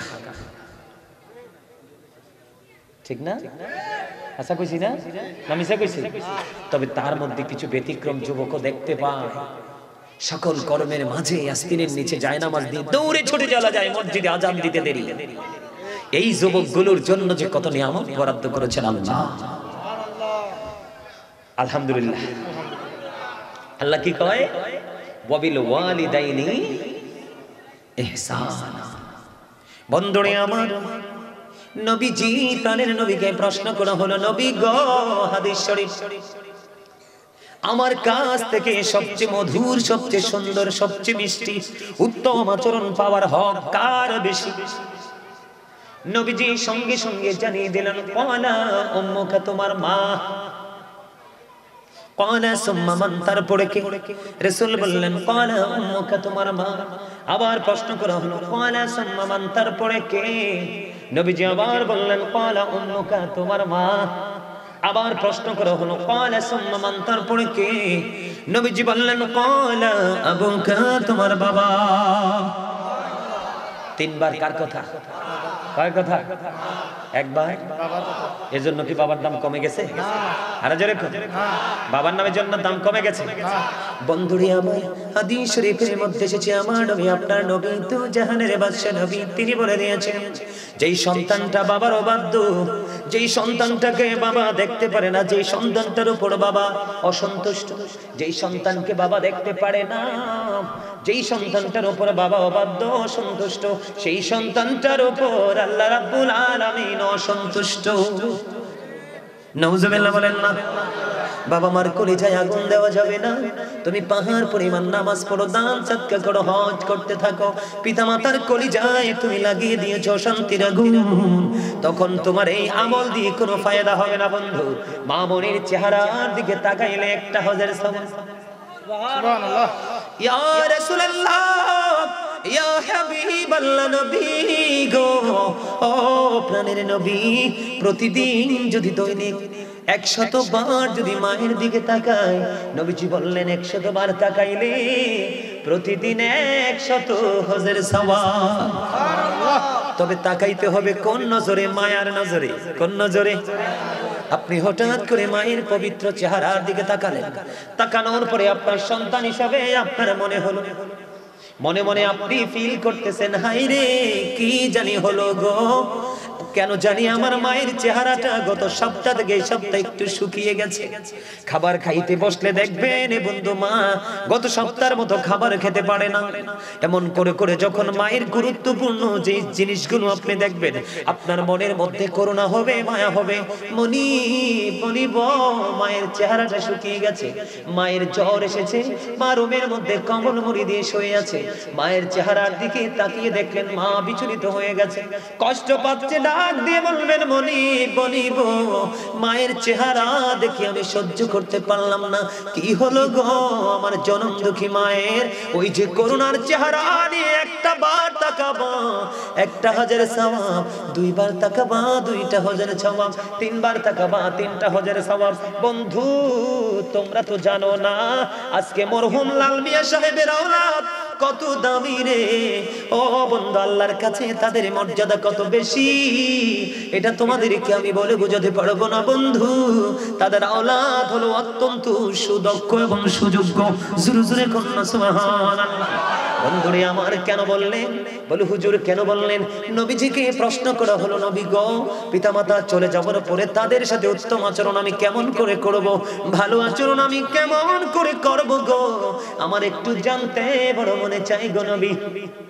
নবীজি বললেন তাদের মাগফিরাতের উদ্দেশ্যে মিলাদের আয়োজন করবা, মাহফিলের আয়োজন করবা, দুঃখী মানুষকে খাবার খাইয়ে দিবা, তাদেরকে খাবার দিবা। এখন তো কাঠ মৌলবি বের হচ্ছে, ডিজিটাল মৌলবি, কয় মানুষকে খাওয়ান নাকি বেদাত। আপনাদের এলাকায় আসছে কিনা আমি জানি না, যদি আসে লাঠি দিয়ে দৌড়ানি দিবেন বন্ধু। আমি নিজে পড়েছি হাদিস, পবিত্র হাদিস শরীফের মধ্যে এসেছে আল্লাহ রাসূল বলেছেন আল্লাহর কাছে এত প্রিয় মুসলমানকে দেখা মাত্র সালাম দিয়ে দেওয়া, পরিচিত হোক আর অপরিচিত হোক মানুষকে পেট ভরিয়ে তৃপ্তির সাথে খাওয়াই দেওয়া। আমার নবীজি বলেছেন এটা আল্লাহর খুবই পছন্দ। তাহলে আপনি এতিমকে খাওয়াবেন, আলেমদেরকে দাওয়াত দিবেন, তাদেরকে খাওয়াবেন, তাদেরকে হাদিয়া দিবেন, তাদেরকে খুশি করে ঘর থেকে বিদায় করে দিবেন। বন্ধু ও বন্ধু এটা বিশাল বড় পাহাড়, পাহাড়ের মতো হয়ে হাদিয়া তার কবরে চলে যাবে। সুবহানাল্লাহ বলেন না। আপনার আবার প্রাণের নবী তিনি জানিয়ে দিয়েছেন আপনার কাজ হলো বাবা যখন চলে যাবে, বাবা চলে যাওয়ার পরে বাবার সাথে সুন্দর উত্তম মিষ্টি আচরণ, সুন্দর আচরণ হলো ওটা। আমার বাবা চলে গেছে, আমার বাবার একজন বন্ধু আছে, কোথায় আছে? শীতলাই থেকে দূরে, ধরেন কোথায়? সাহেবাবাদ বাজারে। একটা এক্সাম্পল দিলাম, সাপোজ কি কথা কয় না, ওই দিক দিয়ে নারায়ণপুরে আছে। কোন জায়গায়?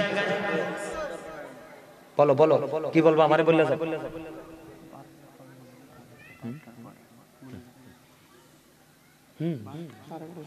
আচ্ছা 12টার পরে মোনাজাত দেব, সমস্যা নাই, অসুবিধা নাই, তুমি আমার নিয়ে টেনশন করো না। আমার চেহারা দেখে বুঝো না আমি বইছি।